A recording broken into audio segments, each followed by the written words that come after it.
उत्तर प्रदेश के मुरादाबाद में सामूहिक नमाज पर सियासत गर्मा गई है। मामले को लेकर शिकायत के बाद 26 लोगों के खिलाफ मुकदमा दर्ज किया गया है। पुलिस के मुताबिक कुल 16 नामजद और 10 अज्ञात लोगों के खिलाफ मुकदमा किया गया है। पुलिस ने मामले में आरोपियों के खिलाफ कार्रवाई भी शुरू कर दी है। इस बीच मामले में AIMIM के मुखिया असदुद्दीन ओवैसी ने भी एंट्री ले ली है।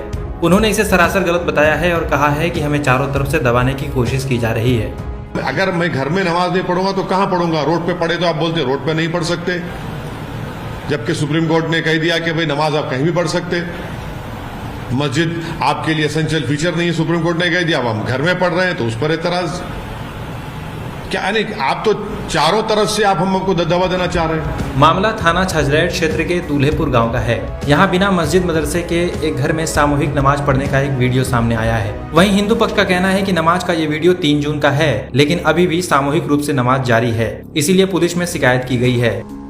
गांव में रहने वाले हिंदू पक्ष के लोगों का कहना है कि गांव में कोई मस्जिद या मदरसा नहीं है और न ही गांव में कोई मंदिर है। यहां के मुस्लिम लोग इकट्ठा होकर नई परंपरा के तहत घरों में सामूहिक नमाज पढ़ रहे हैं, जो सही नहीं है। हमारा भी गांव में कोई मंदिर नहीं है, लिहाजा हम पास के गांव में पूजा करने और जल चढ़ाने जाते हैं। हम कोई नई परंपरा नहीं डालना चाहते। वहीं दूसरी ओर मुस्लिम पक्ष के लोगों ने बताया कि हम लोग गांव में सन 1980 से सामूहिक रूप से घर में नमाज पढ़ते चले आ रहे हैं, लेकिन अब 3 जून 2022 से नमाज पर ऐतराज होने के बाद से हम सामूहिक नमाज नहीं पढ़ रहे हैं। उन्होंने आगे बताया कि पुलिस गश्त करती है और हमारे घरों में झांकती है।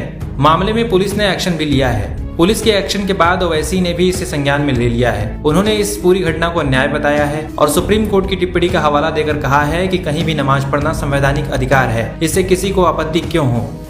इस बात को तय किया था कि जुम्मे की नमाज एक पर्टिकुलर घर में अदा की जाएगी, तो 1980 से एक मुसलमान के जाती मकान में ये जुम्मे की नमाज अदा हो रही है 1980 से। अब अचानक आप आकर वहां पर कहते हैं कि नहीं, आप नमाज नहीं पढ़ेंगे वहां पर। तो मेरा जाती घर है, मैं अपनी जाती प्रॉपर्टी में नमाज पढ़ रहा हूं।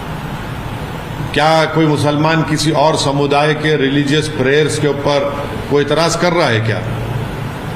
तो ये तो सरासर नाइंसाफी है, जुल्म है ये। क्या कोई मुसलमान किसी और समुदाय के बारे में कह रहा है कि भाई उनका वर्शिप नहीं होना चाहिए, उनकी इबादत नहीं होना चाहिए? तो आप क्यों कर रहे हैं? आखिर अब अगर मैं घर में नमाज नहीं पढ़ूंगा तो कहां पढ़ूंगा? रोड पे पढ़े तो आप बोलते रोड पे नहीं पढ़ सकते, जबकि सुप्रीम कोर्ट ने कह दिया कि भाई नमाज आप कहीं भी पढ़ सकते।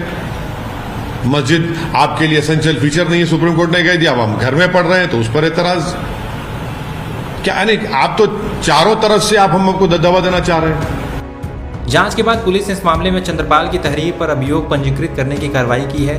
मामले में छजरैठ थाना क्षेत्र के दूल्हेपुर गांव निवासी वाहिद, मुस्तकीम, शहीद जाकिर अली, शेर रमजानी, मोहम्मद अली हनीफ, शौकीन, सलीम, नूरा, असलम समेत 26 के खिलाफ केस दर्ज किया है।